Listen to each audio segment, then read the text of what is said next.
আমি আসি। অন্ধকার অন্ধকার অন্ধকার। ভোর 4টের সময়।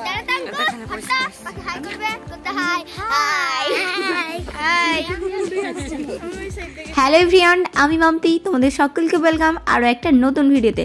তো নতুন বছরের নতুন জায়গায় অনেক দিনের ইচ্ছে পূরণ হতে চলেছে আজ। তো এখন বাজে ভোর 4টে আর এখন আছি আমরা সকলেই জিয়াগঞ্জ স্টেশনে। মোবাইলে অ্যালার্ম দিয়ে রেখেছিলাম 2:15-তে। ঘুম থেকে উঠতে প্রায় 3টে আর একে অপরে স্নান করা রেডি হতে হতেই অনেকখানি সময় নষ্ট করে ফেলেছি। তাই ছুটতে ছুটতে স্টেশনে আসা, তাই কোনো মতে ড্রেসটা পরেই চলে এসেছিলাম, কোনো সাজগোজই হয়নি। তাই ট্রেনে ওঠা মাত্রই সবাই মিলে শুরু করে দিয়েছি সাজগোজ। আমরা মেয়েরা তো ভীষণ সাজতে ভালোবাসি, আর কোথাও যাবো সাজতে পাবো না তা কি করে হয় বলো। তাই ট্রেন পুরোই ফাঁকা আর আমরা এখন সব আরামসে সাজগোজ করছি। আর এই দেখো এখানে প্রায় সাজগোজ কমপ্লিট। আর এই কোথায় যাচ্ছি সেটাই তো বলা হলো না। আজ আমরা যাচ্ছি মায়াপুর। আর এই দেখো এখানে আমরা ধুবুলিয়া স্টেশনে নেমেও গেছি। এখান থেকে টোটো ভাড়া করে একদম চলে যাব আমাদের গন্তব্যে। মায়াপুর মানেই তো আমরা সকলেই জানি শ্রীকৃষ্ণ আর শ্রী চৈতন্যদেবের বিভিন্ন মন্দির। তো প্রথমেই আমরা এসেছিলাম শ্রী চৈতন্যদেব মঠ। এর আগে কখনো আমি মায়াপুর আসিনি, এই প্রথমবার। তাই নতুন একটা অভিজ্ঞতা, আর কি আনন্দ যে হচ্ছে বলে বোঝানোর মতো না। তার উপর আবার আমাদের বাড়ির 2 গোপলুকে নিয়ে এসেছিলাম মায়াপুর ভ্রমণে, আর সেই আনন্দ তো আরও ডবল। আমার সাথে সাথে আমার গোপলুকেও যে দেখাচ্ছি মায়াপুরের বিভিন্ন জায়গা। আর এইখানের ফুলগুলো দেখো কি সুন্দর, যেন আনন্দে আরও উজ্জ্বল হয়ে উঠেছে এই ফুলও। ধুবুলিয়া স্টেশনে নেমেই 35 টাকা করে টোটো ভাড়া দিয়েই আমরা এইখানে চলে এসেছিলাম। যদিও আমাদের এখান থেকে আবার ওই মন্দিরে, মেন মন্দিরে নিয়ে যাবে, তবে এই যাওয়ার পথে শ্রী চৈতন্যদেব মঠ, মাসি মেশোর বিভিন্ন প্রদর্শনীয় জায়গা রয়েছে। তো প্রত্যেকটা মন্দির আমরা ঘুরে ঘুরে দেখেছি। আর অনেকগুলো মন্দির জানো তো ফটো তোলা নিষিদ্ধ বলে আমরা কোনো ভিডিওই করতে পারিনি। তোমরা যারা আজকে আমার ভিডিও দেখছো অবশ্যই কিন্তু পুরোটা দেখো। আজ আমি আমার বিভিন্ন অভিজ্ঞতা তোমাদের সাথে শেয়ার করব।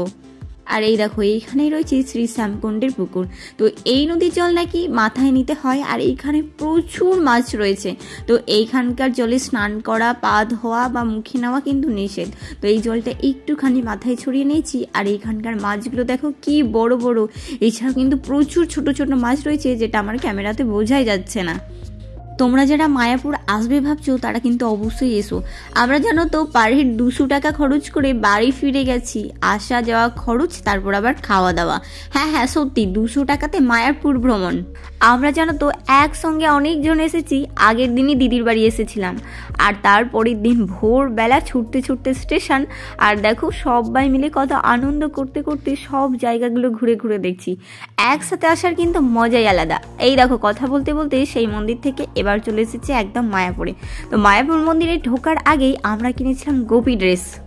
বাড়ি থেকেই ঠিক করে এসেছিলাম ওখানে যখন যাব তখন এই গোপী ড্রেসগুলো কিনবো। অনেককেই দেখি পরে থাকতে, আর আমারও ভীষণ ইচ্ছে করে এই ড্রেসগুলো পরতে। তাই যখন ইচ্ছে করছে পূরণ তো করতেই হয়। অনেক কষ্টে যখন মায়াপুর এসে পৌঁছেছি তখন এইটুকু ইচ্ছে তো পূরণ করতেই হয়। আবার কবে আসবো জানি না, তাই আজ যখন সেই সুযোগটা পেয়েছি চলো পূরণ করা যাক। তো ওইখান থেকে আমরা বেশ অনেকগুলো ড্রেস কিনেছি। তারপর চলে এসেছি ভেতরে। আর ভেতরেও জানো তো এই গোপী ড্রেসের প্রচুর দোকান রয়েছে।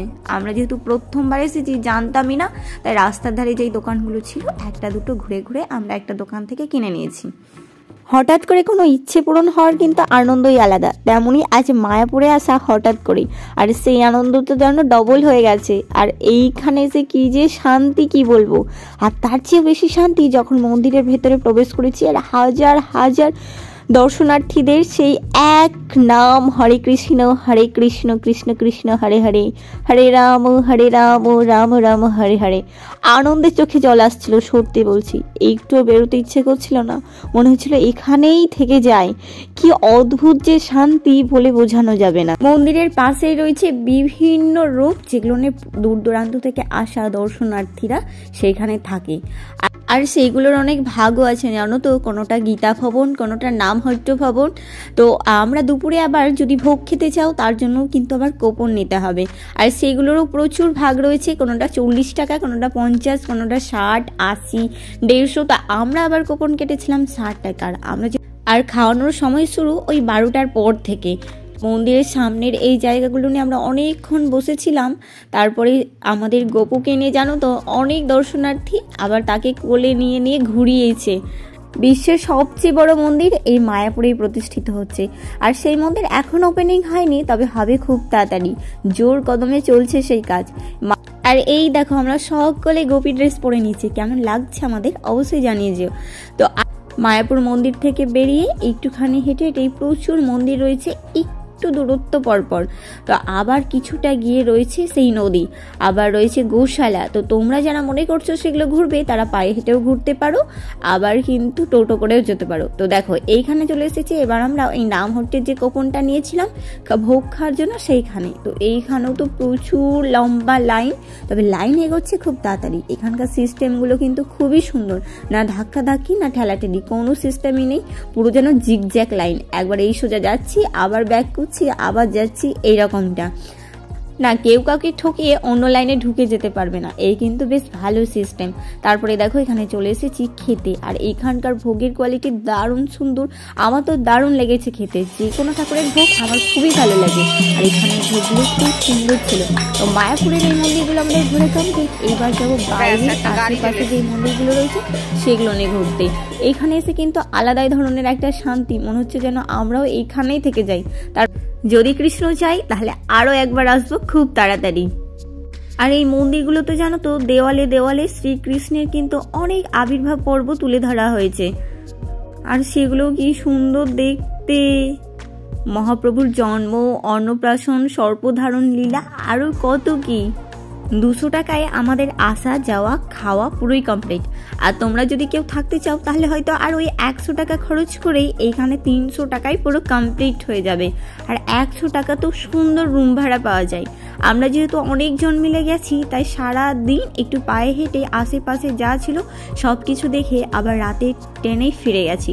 আর এখানকার সন্ধ্যা আরতি দেখতে ওটা তো আরও সুন্দর। আর এই দেখো মায়াপুরের মন্দির থেকে কিছুটা এগিয়েছে এটা হচ্ছে সমাধি মন্দির। যখন এসেছিলাম তখন কিন্তু খোলেনি, তার কিছুক্ষণ পরেই আবার এটা খুলেও দিয়েছে। প্রত্যেকটা মন্দির এত সুন্দর দেখতে, আর সবকটা মন্দিরের কালার কম্বিনেশন দেখবে প্রায় একই। আর এই মায়াপুরে এসে এই মন্দিরগুলোতে আরও একটা চমৎকার করা জিনিস দেখেছিলাম, কি জানো, বেশ কয়েকটা আয়না রয়েছে যেখানে একটাতে মানুষকে বেটে, একটাতে অনেক লম্বা, একটাতে মোটা, একটাতে পাতলা, এরকম দেখাচ্ছিল।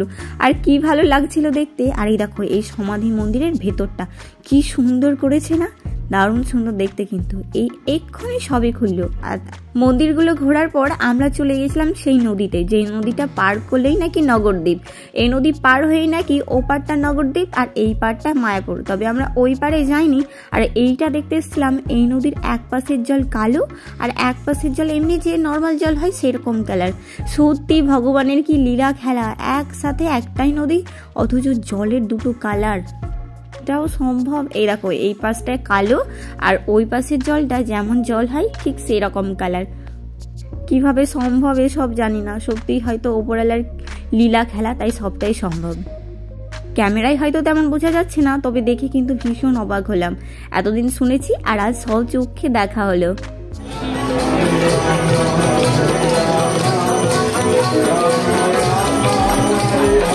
সবটা দেখার পর আবার চলে এসেছিলাম মায়াপুরে। আর এইখানে হচ্ছে এখন সন্ধ্যা আরতি ভেতরে, আর এই বাইরে হচ্ছে সংকীর্তনের মাধ্যমে সকল ভক্তদের সেই এক গানে মেতে ওঠা, হরে কৃষ্ণ কৃষ্ণ কৃষ্ণ হরে হরে, হরে রাম রাম রাম হরে হরে।